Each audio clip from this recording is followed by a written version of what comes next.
dubartoonni kumaatamaan lakkaa'aman teessuma isaanii gabbifachuuf yaaliin isaanii hin taasifne hin jiru jedhama. Garuu teessuma isaanii furdifachuun kun maal isaan fayyada? Dubartoonni tokko ani qallachuun barbaadaa jedhu, tokko immoo keessaayyuu garri teessuma isaanii kun akka furdatuuf barbaadu. Mala aadaan kara Somaalee kanatti tooftan ittiin teessuma guddifatan jira jedhama. Teessuma guddifachuun kun biyyoota baay'ee keessatti hojiirra oolaa jiraachuutu himama. Namoota baay'eef madda galii ta'aas jira. Kan teessuma dubartii guddisee maallaqa ittiin argatu. Garuu akkamiin furdisa? Tooftan garaagaraa jiraachuu mala. Hojiin kun sadarkaa mana yaalaa ammayyaattis ni kennamaa jedhama. Isaanuu akkam godhu laata? Tooftan akkamiin teessuma dubartii guddisuu? Balaan inni fidee dhufuu maal ta'inna laata? Hanga xumuraatti na faana turaa isinittan hima.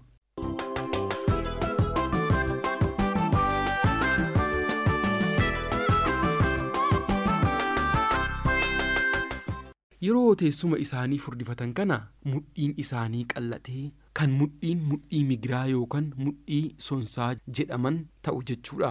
Miidhagina yaadanii miidhama yaadatan akkuma jedhamu miidhagina kanaan milkaa'uun tola hin dhufu. Wal'aansa baqaqsanii hodhuu fi kan biroo ni qabaata. Dhukkubbii irra darbees amma lubbuun akka darbullee taasisaa dhufeera.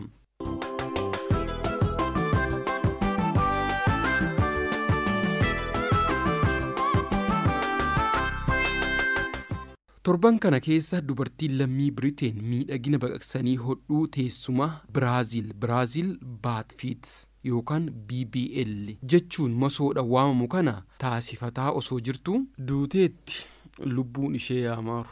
Miidhaginaaf jettee kan lubbuu ishii dhabdi.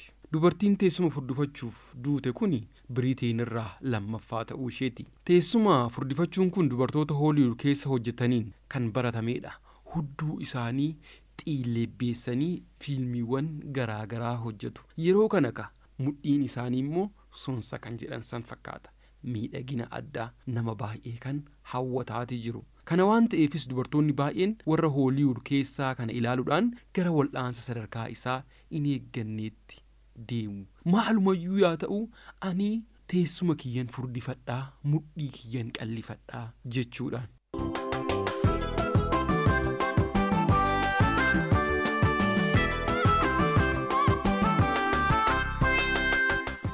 Akka gabaasa qorannoo waldaan miidhaginaaf baqaqsanii hodhuu Biriteen baasee agarsiisutti dubartoota 3,000 keessaa tokko baqaqsanii hodhuu teessuma furdifachuutiin lubbuun isaanii ni darba. Teessuma Biraazil yookaan Biraazil Baatfiit BBL kan jedhamu kun adeemsi isaa cooma qaama ofii bakka biraa irraa muruudhaan teessuma irratti laxxafuu jechuudha. Qaamuma keetirraa kutaniit akka garmalee coomee garri teessumaa sun garmalee bokoku taasisaa jechuudha. Ajaa'ibuma kun. Kan dubartoonni akka du'an taasisus foon cooman qaamaa bakka biraarraa murame teessumatti yeroo laxxanfamutti dhiigni haalli ittiin deemu baay'ee danqamuudhaani. Inni iddoo biraatii dhufee kara iddoo biraatti maxxanfamee jechuudha. Inni kun haala iddoo san jiruun salphumatti wal hin baran waan ta'eef dhiignis salphumatti tatamsa'uu irratti baay'ee rakkisaa jechuudha. Inni kun du'aaf dubartoota saaxilaatii jira.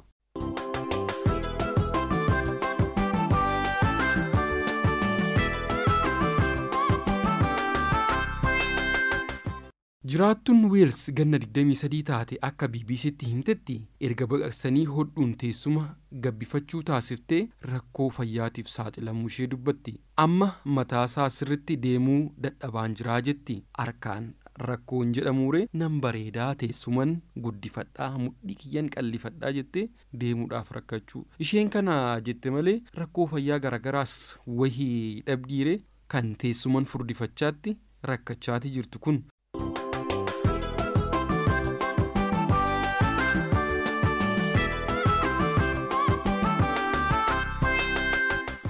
Kim Kardashian dubartiin beekamtuun teessuma ishee hojjechiifatteedha. Shamarreen kun akka dubbatutti yeroo jalqabaa naannoon teessuma kootii waan jijjiidhaa maddisiisaa ture. Kun immoo uffata koo jijjiisuu jalqabee jetti. Kunis waanuma addaati. Foolii badaa qaba waan hin taaneen ta'e.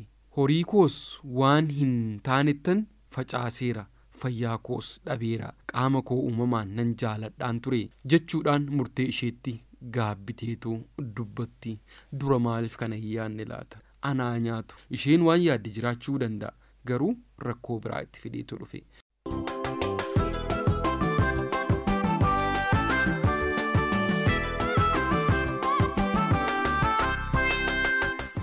Teessuma furdifachuudhaaf giddugaleessan doolaara 13,000 yookaan birrii Itoophiyaatti 300,000 fi 56,000 barbaachisa.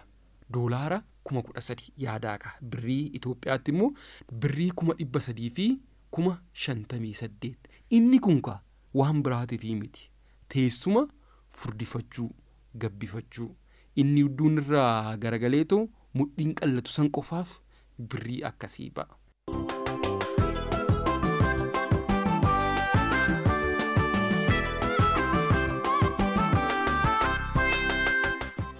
Dumartiin akka maqaan ishee hin dhaamne barbaaddu tokko ammoo teessuma ishee furdifachuuf jecha gara Tarkii deemtee sababiin isaas gatiin isaa kan biyya Ingilizii irraa gadi bu'aa waan ta'eef kan isaanii yoo meeqa ta'inna laata yeroo biraa kan laallu ta'a.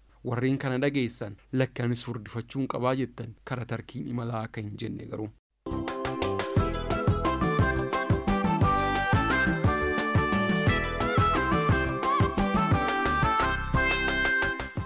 Dubartoonni teessuma isaanii furdifatan keessaa 50% kan ta'an gara biyya Tarkii kan deeman yommuu ta'u kanneen gara Hangaarii, Beeljeem fi Ispeen deemanis jiru. Dubartoonni gatii gadii bu'aatiin baqasanii hodhuu kana taasifatan duraan dursa waliigaltee dirqamaan mallatteessuu qabu. Maaliifii yoo miidhamni irra ga'e ittiin gaafatamuu jechuudha. Fedha keetiin dhuftee filannoo keetii fi yoo itti amante yoo siif ta'e waan kana hojjetan. Garuu sababa keetitan akkas ta'e jettee nan gaafannee jechuudhaaf abbaan waan kana hojjetu kunis ani keessaan qabu ati itti amannaan hojjetadhu waan jedhuun fakkaata. Garuu dubartoonni kanarra darbanii ammas teessuma isaanii furdifachuudhaaf inuma mallatteessu.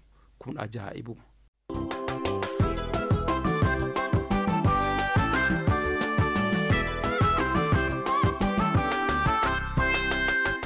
Wal'aansa akkasii kanas miidiyaaleen hawaasummaa irratti kan balaaleffatan yookaan akka jibbamu taasisan yoo ta'e yakka maqaa balleessuutiin himatamuun akka isaan eeggatu walii galu. Ajaa'ibuma. Hafuura dhoffadhaatuma waan kana laalaa waan jedhan fakkaatu maali waan barre fide kun kanarraa nu haa baraaru nu baasi Waaqa.